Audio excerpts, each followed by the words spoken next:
Sampai awal abad ke-20, kehabisan wanita sebagai gembala gereja masih belum umum, meskipun beberapa gereja sudah mempelopori hal tersebut.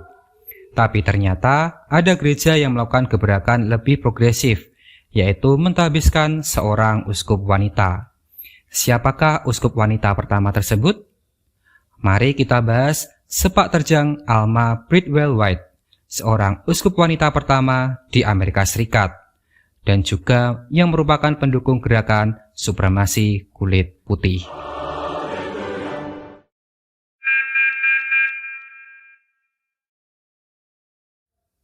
Dilahirkan dengan nama Molly Alma Bridwell pada tahun 1862 di Kentucky, Amerika Serikat. Dia merupakan anak ketujuh dari pasangan William Moncure Bridwell dan Mary Ann Harrison. Saat remaja, di umur 16 tahun, dia bergabung dengan gereja Metodis dan kemudian melanjutkan sekolahnya di Millersburg Female College. Saat berumur 19 tahun, salah satu bibinya mengundang Alma ke Montana untuk bekerja sebagai guru. Dia pada awalnya mengajar di sebuah sekolah umum, namun kemudian berpindah ke sebuah seminari, yaitu Seminari Metodis di Salt Lake City. Di seminari inilah dia bertemu dengan seorang laki-laki, Ken White, yang merupakan seorang seminaris. Mereka kemudian menikah dan dikaruniai dua anak, yaitu Ray Bridwell White dan Arthur Ken White.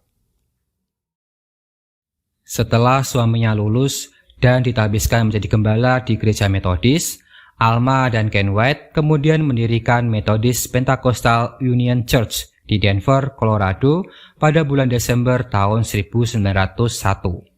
Di gereja ini, dia berperan sebagai pemimpin lagu atau song leader dan kadangkala memberikan khotbah walaupun ditentang oleh suaminya. Meskipun demikian, khotbahnya ternyata menarik banyak jemaat.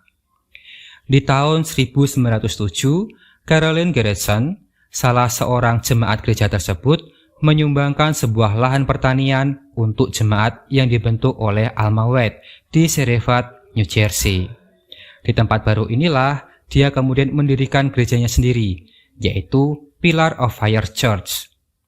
Di gereja baru ini pula, dia mulai mendukung gerakan feminisme, di mana mendorong kesamaan peran wanita di dalam gereja, yang menurutnya merupakan mandat dari Alkitab. Dia sebenarnya melakukan ini karena merasa terpenjara dengan budaya patriarki yang sangat kuat di masyarakat maupun di gereja pada saat itu.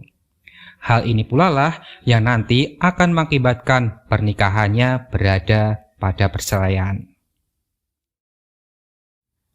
Gereja baru yang didirikan oleh Alma White mulai menjaga jarak dengan gerakan Pentakostal, meskipun sebenarnya tetap terpengaruh satu sama lain.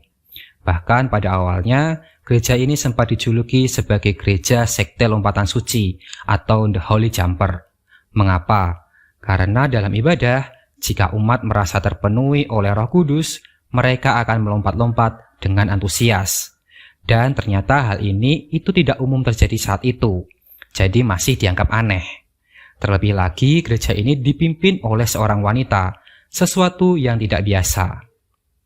Namun dengan kegigihan perjuangannya, 11 tahun sejak gereja Pillar of Fire didirikan, Alma White kemudian ditahbiskan sebagai uskup Metodis wanita pertama di Amerika Serikat oleh William Baxter Godbey. Sejak saat itu, semangat Alma untuk mengabarkan Injil semakin menggelora, sampai kemudian kerja keras Alma White membuahkan hasil 61 gereja, 7 sekolah, 10 majalah, dan 2 stasiun radio di seluruh dunia. Sebelum kita lanjut tentang kontroversi Alma Bridwell White, jangan lupa untuk klik subscribe, like, komen, dan share. Jika ingin membantu pengembangan channel ini, kalian dapat bergabung menjadi kesatria atau klik tombol Super Thanks. Di balik semangatnya memperbaiki hak wanita, ternyata Alma White memiliki beberapa kontroversi. Di antaranya, dia dikenal sangat anti-Katolik, antisemit, anti-Pentakosta, dan yang paling parah adalah pendukung utama organisasi Ku Klux Klan, sebuah organisasi pendukung supremasi kulit putih yang terkenal sangat rasis. Pertama, anti-Pentakosta. Berbeda dengan suaminya, Ken White, yang tertarik pada gerakan Pentakosta, Alma White sangat membencinya. Padahal tadi disebutkan jika gerejanya itu sebenarnya saling terpengaruh oleh gerakan Pentakosta. Seperti dalam gerejanya itu kan ada gerakan menari, berjingkak, melompat. Namun ternyata Alma White tidak terlalu suka dengan bahasa roh yang menurut dia dianggap sebagai bahasa setan. Ini pula lah yang nanti akan memperuncing perselisihan dengan suaminya. Kedua, ketidaksukaannya pada gereja Katolik terlihat sangat gamblang dari majalah-majalah yang diterbitkan oleh gerejanya. Dalam karikatur majalah gereja Pillar of Fire, Alma White menggambarkan Paus, Roma, Vatikan, dan gereja Katolik sebagai penjahat besar. Dia bahkan pernah berselisih dengan Ksatria Columbus, sebuah ordo ksatria Katolik dari Amerika Serikat. Ketiga, kontroversi terbesarnya, yaitu mendukung kelompok gerakan supremasi kulit putih, Ku Klux Klan, yang akan kita singkat KKK. Keputusannya dalam mendukung KKK pada akhirnya nanti malah akan menghancurkan gerejanya. Menurut saya, Alma White ini agak aneh, karena meskipun dia merupakan pejuang feminisme, ternyata malah mendukung KKK yang menjunjung tinggi maskulinitas. Dia secara terang-terangan mendukung organisasi rasis ini.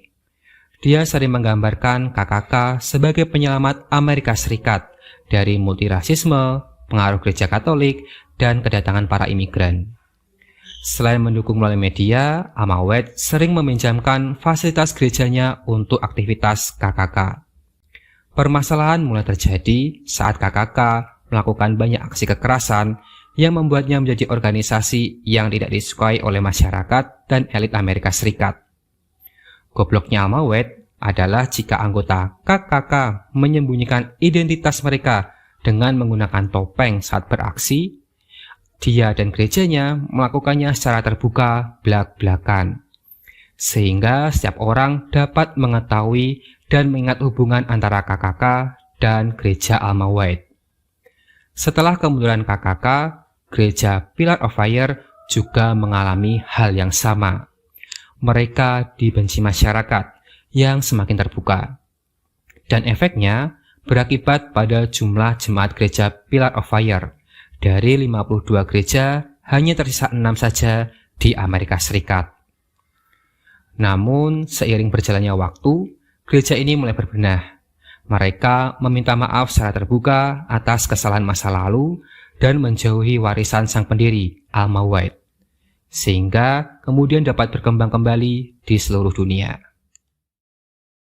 Nah, itu dia kisah Alma Bridwell White, seorang uskup wanita pertama di Amerika Serikat yang penuh kontroversi. Hal apakah yang dapat kita pelajari dari hidupnya? Tulis di kolom komentar ya. Terima kasih sudah menonton video ini sampai selesai. Mohon maaf jika ada yang tidak berkenan. Sampai jumpa lagi di video lainnya. Salam.